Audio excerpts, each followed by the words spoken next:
취수원 다변화 사업을 진단하는 연속기획, 오늘 마지막 순서입니다. 최근 정부는 이번 사업으로 낙동강 주변 농경지 1,100만 제곱미터가 영향을 받을 수 있을 것으로 예측했습니다. 환경부는 지하수위 저하에도 농업 피해는 없을 것으로 내다봤지만 전문가들 사이에서는 지반 침하 우려까지 제기됩니다. 박기원 기자가 취재했습니다.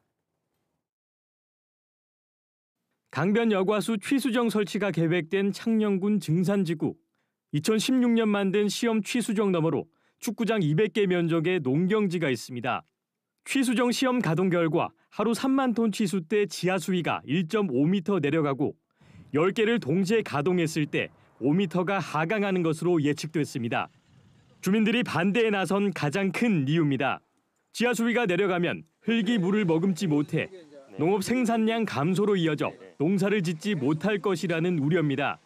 지하수위가 한 5m나 1.7m나 2m 내려가 버리면 이 공간에 이런 게 없고 이렇게 보호에 말라 있습니다. 이건 아무리 지어도 보수가 없죠. 그때 흩어지죠.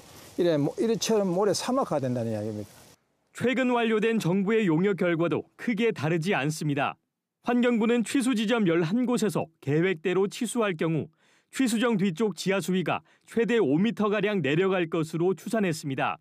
문제는 강 주변 배후지 대부분이 농경지라는 겁니다. 환경부가 확인한 취수 지점 주변 농경지는 1,100만 제곱미터, 축구장 1,500개 면적에 이릅니다. 딸기와 고추 등 시설 재배가 15%, 벼와 마늘 등 노지 재배가 85%입니다. 환경부는 지하수위 저하에 따른 농업 피해를 검토했지만 문제가 없다고 결론 냈습니다. 하지만 전문가들은 지하수위 저하에 따라 흙의 부피가 크게 줄어드는 만큼 지반 침하 우려까지 제기합니다.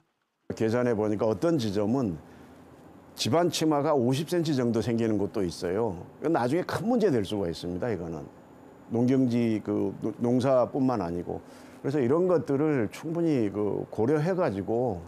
환경부는 다음 달 합천과 창녕 주민을 대상으로 이번 용역 설명회를 열 계획이지만 농업 피해 대책 없이는 주민 설득이 쉽지 않을 전망입니다. KBS 뉴스 박기원입니다.